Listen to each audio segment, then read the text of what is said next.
Hello সবাইকে, welcome back to my another mini blog. তো আমি চলে গেছিলাম একটু কাজের উদ্দেশ্যে কৃষ্ণনগরের দিকে। তো যাওয়ার সময় যে আড়ংঘাটা ব্রিজ থেকে খুব সুন্দর একটা দৃশ্য দেখা যাচ্ছিল, সেটাই একটু ক্যাপচার করে নিয়ে তোমাদের সাথে শেয়ার করে দিলাম। আর তারপর আমি এদিকে দেখাচ্ছিলাম যে পেছনে মামা আর মা ছিল, আর আমি আর আমার বেস্টু ছিলাম ওর বাইকে, আর মামা আর মা ছিল স্কুটিতে।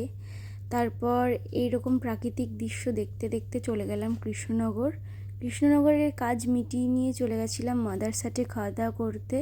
আর আমি এই সময়টা খাবারেরই অপেক্ষা করছিলাম যে কখন খাবার আসবে, কখন আমি খাবো, আর ফোনটা নিয়ে একটু ঢং করে নিচ্ছিলাম। তারপরই আমার খাবার চলে এসেছিলো। আর আমরা অর্ডার করেছিলাম papdi chaat, mixed veg, mutton biryani, tandoori roti, chana মশলা।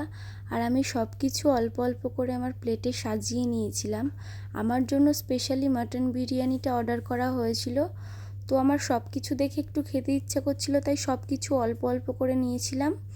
এগুলো শেষ করে নিয়ে তারপর মাটন বিরিয়ানিটা খেয়েছিলাম। আর আমরা একটা চিজ গার্লিক ব্রেড অর্ডার করেছিলাম, সেটা সবার শেষে দিয়েছিল। আমরা ভেবেছিলাম সবার প্রথমে খাবো। আর আমি মেইনলি এই রোবটটাকে দেখতে গেছিলাম ওখানে, অনেক দিন ধরেই এই আপডেটটা দেখছিলাম। তো আজকের ভিডিও এই পর্যন্ত। তোমরা ভালো থেকো, সুস্থ থেকো, বাই।